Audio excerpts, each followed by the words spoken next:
welcome to the Teaching Kitchen at Dave's Market in Midtown. My name is Juliana Blischak and I'm a registered dietitian with Sodexo at University Hospitals. I'm Anthony Verona. I'm the culinary director with UH with Sodexo as well. Welcome everyone. Yes, so in today's cooking demonstration, we are going to be making a stew inspired by the Native American legend of the Three Sisters.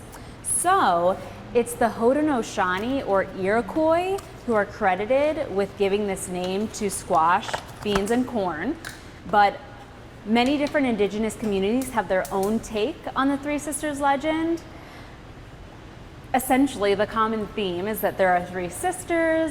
They all have unique traits that, I guess, complement each other's, making them better and stronger together than apart. And these stories allude to the Native American agricultural process of companion planting or planting multiple crops in the same plot. And here with the Three Sisters, we've got the corn. The stalk actually acts as a pole for the beans to climb. The beans release nitrogen into the soil to help the plants grow. And then the leaves of the squash protect the plants from the sun so that the soil doesn't dry out. It also deters weeds. So that's just a little bit behind the scenes on the Three Sisters. We'll talk more about it later, but let's go ahead and get started. Cool, let's talk about our ingredients. So Juliana talked about the soup a little bit, but I want to talk a little bit about the ingredients here. Now, we call it Native American, right? But, you know, there's some untraditional ingredients in here. I'm not sure. So I said inspired. Inspired. I'm not sure if they use cilantro, but there's some Latin flavors in here as well. So it is a stew, but it's almost like a cross between a stew and a chili. It's got beans, right? It's got some tomatoes. It's got garlic. It's got corn. Let's see, the butternut squash kind of looks like cantaloupe, but I cut up the butternut squash ahead of time. And this video is going to be filming in October, right? It's September now, but butternut squash is going to be in full swing. We've got some diced up canned tomatoes, some leeks, which are kind of interesting, some onion, and I will note that the recipe says white onion, but look, I had red onion. We're doing another demo later, so you use red onion. I like to emphasize that, you know, you don't always have to go exactly with what it says. Wild rice, we're at Dave's here today. I couldn't find wild rice. Wild rice can also be a little tricky to cook and get tender, but I cooked off some regular white rice that we're gonna use at the end of the soup. We've got some black beans, some red pepper, and some celery, and I think I mentioned the corn as well. So what are we gonna do? So I already started sauteing the butternut squash. So, you know, soups, people think it's pretty simple. Well, you know, I'm a chef, so I want to make it a little bit more complicated and have some structure to it, right? So, just like with any soup, you always want to start with what's going to take the longest, right? Beans are already cooked; they're going to go in at the end. Corn, we're using frozen corn today. It's thawed; it's ready to go. So what's the hardest vegetable? So right now, the butternut squash. So I started that in just a little bit of olive oil, and I think you saw it on video. I started it not 3-4 minutes ago, but I can tell just by looking at it, it's starting to soften really nice, okay? And really you want to start with your vegetables, the hardest vegetable, and kind of layer it up, right? So that's going good. I'm going to add my celery. We're not going to use all of this today, and a little bit of onion, red onion we're using, and a little bit of leek, and we're going to get that going, okay? I do have this cranked up pretty much as high as it goes. You're not really looking for a lot of color, but when I cook, I like to have it on high, and I kind of just pull it off to the side, let it cool down, put it back on. That way, if you keep going up and down, it kind of takes forever, right? So this is nice and hot, and we're going with it, and we're sauteing it, and like I said, I'm just going to pull it on and off, okay? So again, a little bit of oil, olive oil we're using today. Now the recipe calls for a little bit of paprika, some coriander and cumin. There's those Latin type of flavors. Coriander is actually the seed of the cilantro plant, and some oregano. Now, anytime I add dried spices or dried herbs to anything, really, I always put it into the oil with the vegetables, right? Why do I want to do that? Because a lot of these are oil soluble, and it's going to bring out the natural flavors. I know you can't smell it here today, but if you just put all the ingredients in, put your stock in, and then throw your spices in, it's just not going to have as a good enough robust flavor, right? This really is going to bring it out. And again, you'll notice when I put it in here, at least the people in the audience here will notice, you'll start smelling this right away. That's just fragrant. Right, and this is vegetarian, there's no meat. Right. So doing this allows us to impart a lot of flavor without relying on meat or even a ton of salt. So we are going to add just a tad bit of salt and some black pepper in here. And again, we want to cook this, and I can smell it already. Julian, you can smell that, right? Smells amazing. Right, that smoked paprika, that oregano, the cumin, the coriander, it's all coming through. And boy, is that adding a lot of color to it. You can't see it in here, but you know, Juliana mentioned there's no meat in here. I mean, that almost looks like you're sauteing ground beef in there. This is definitely going to be a hearty stew, soup. You don't need any meat in this one, I'll tell you that right now. Okay, I can smell that. It's coming out really good.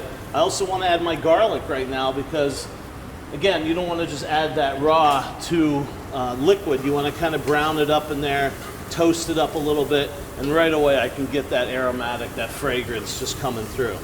Okay? Now at this point, what I'm going to do is actually take a taste of the butternut squash. And if I see that it needs a little bit more sauteing, I'll do that. I can tell you right now, it's still a little crisp, but by the time we're done with the soup, it'll be perfect, okay? So I added my leeks already. I'm gonna add my peppers. Now I don't know how you like your stew or soup. Some people will want it stewed down to where everything's kind of real soft and mushy. I like mine to have a little bit of texture in it. That's just me. So when you bite into it, you know, it's not raw, but it's not cooked to death either. So I add my red peppers. I'm gonna go in with my tomatoes. There's a little bit of juice in here.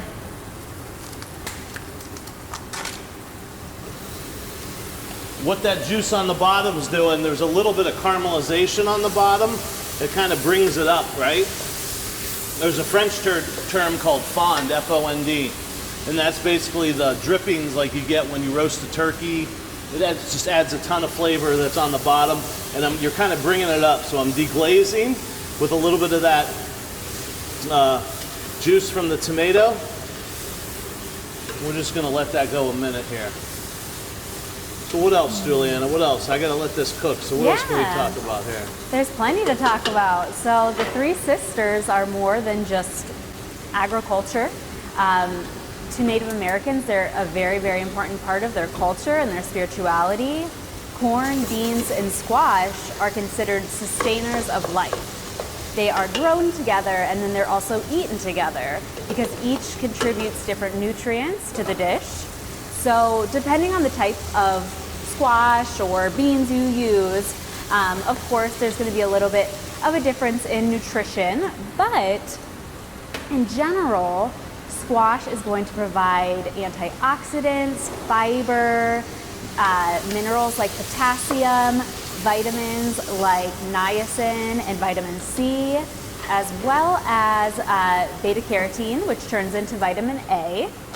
Then our beans, they are an affordable source of protein, fiber, tons of minerals, potassium, phosphorus, iron. I've mentioned in a previous video, iron foods are iron is best absorbed when eaten in combination with foods high in vitamin C. So we're eating it with our squash that has vitamin C. That's perfect. Lastly, the corn is a whole grain that has lots of fiber, minerals, and B vitamins. It's mainly carbohydrates, but it even has a little bit of fat and a little bit of protein. So I'm just adding some stock right now. What I like to do is I put my stock on and have it kind of simmering already, so when I add it to my soup, or my stew, it's going to come up to a simmer really quick. Now I made a half recipe here, so I don't need all my liquid. Good thing to note about a stew or a stock, and I want to talk a little bit about how I made this stock here, is that I always like to have, up to my little knuckle here, enough what we call guts in the industry for the stuff that's in the soup. So I want that to be on the bottom, and then the liquid right up to my first knuckle, right? And that way you know you're going to get a hearty soup. If I put all that liquid in here, it's going to kind of be a little liquidy, and you want kind of this nice and chunky. So I'm going to bring that up to a simmer. Okay, what about stock? So I'm using a vegetable stock here. You can surely go into the supermarket and buy, all the brands, Giarusso or Emeril Lagasse make a stock, and those are fine, right? But heck, if you want to make a stock, and we can also get you this recipe, it's so simple, right? A vegetable stock's just got some onions, some parsley, maybe some peppercorns. You had some leeks, you could save the tops, wash them real good, put that in, some carrots, maybe some tomato. You cover it with water, you simmer it for 30 minutes, you're done. Strain it out. And that's basically what I did here. I had the leeks left over, I had the tomatoes that I chopped, I had some carrots that I had from another demonstration. That's it. Pretty simple. Let it simmer for 30 minutes. Chicken stock, you can do the same. That takes a little bit longer. But so simple to make your own. I know it's very convenient, but you can make a big batch of this, cool it, throw it in the freezer, and you're good to go. And no sodium in there. That's the other point. I know there's low sodium stocks out there, but I think they still have a good amount of sodium in it. So this has been simmering away for a minute here. And look, literally, I know we're on TV here, but I might let this go just a little bit longer. But everything's pretty much tender. And I'm going to take another taste real quick just to make sure. But really, I made a soup here, and how long have we been talking? I know. That was 12 minutes? like one of our quickest ones yet. So I just want to grab a piece of the butternut squash. That's tender. Tender enough to eat. Yeah, I noticed you chopped it up pretty small, too. Yeah, that's a good point. So I'm glad you brought that up. Everything in a soup or a stew, you want it to kind of be the same size, right? So it cooks pretty evenly. But I put it in there in different stages, too, so they're going to be soft at different times as well, or at the same time, because I added them at certain stages, okay? So if I was at home, I'd let this simmer another 8 minutes, really, and that's about it. Okay, to plate this up, what I like to do, I got a bowl here. You see I have my rice. What happens if Julianne, you tell me, what happens if I put half of this rice into there? And then I serve it, everything's great, and then the next day I throw it in the refrigerator. Oh man, I made a lot of soup. Soup's always better the next day. So I come back the next day and I'm heating it up. What happens? It's all soaked into the rice? Yeah, the rice soaks up everything. Who wants that? Now you have this big jambalaya So I just put some rice right in the bowl, right? It's Okay. This is chilled, it's cold. Doesn't matter, this is simmering. So I'm gonna put a little rice in the bowl. And again, I'm a chef, so I'm gonna make this a little neat presentation. So not only is this a stew, but this is almost gonna be like a kind of an entree, eh? Yeah. Instead of just floating all that rice in there, and you let it get all mixed in, a little bit of cilantro. So colorful. Colorful, delicious, and that rice, now you want it to soak up all that beautiful juice. Mm-hmm. So there's the dish. It's pretty simple. Beans, corn, butternut squash, great for a fall day. Yeah, definitely have fun with it. Find squash that you like best and try that. You said this is kind of like a meal. It really is. The squash, beans, and corn have so much to offer this recipe.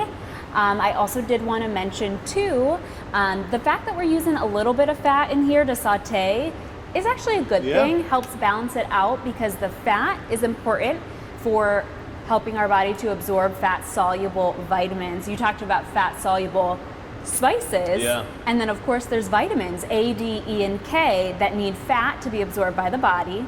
Fat's also important for satiety, helps us stay fuller for longer, and it helps control our blood sugars. We want to have a balanced meal so we're not having spikes to our blood sugars throughout the day. Another cool thing, I just love this recipe, so I had to add one more thing. Another really cool thing about this, so I mentioned earlier, corn has a little bit of protein. Okay. Corn is not known for having protein, I know. Don't go out and just load up on your corn because you're not gonna get a ton of protein. But corn and beans are known as complementary proteins. So a complete protein has all 9 essential amino acids, whereas a complementary protein, that's a pair of 2 things, like the beans, that has some of the amino acids, and then the corn has the other. So when put together in this dish, all 9 are present, making it a really good option for vegetarians. So that was my last little fun fact. I do want to mention something. You know, if you really don't want the whole vegetarian thing, and that's fine, I think it's great as is, you could surely put chicken in here. You could, this just came to me.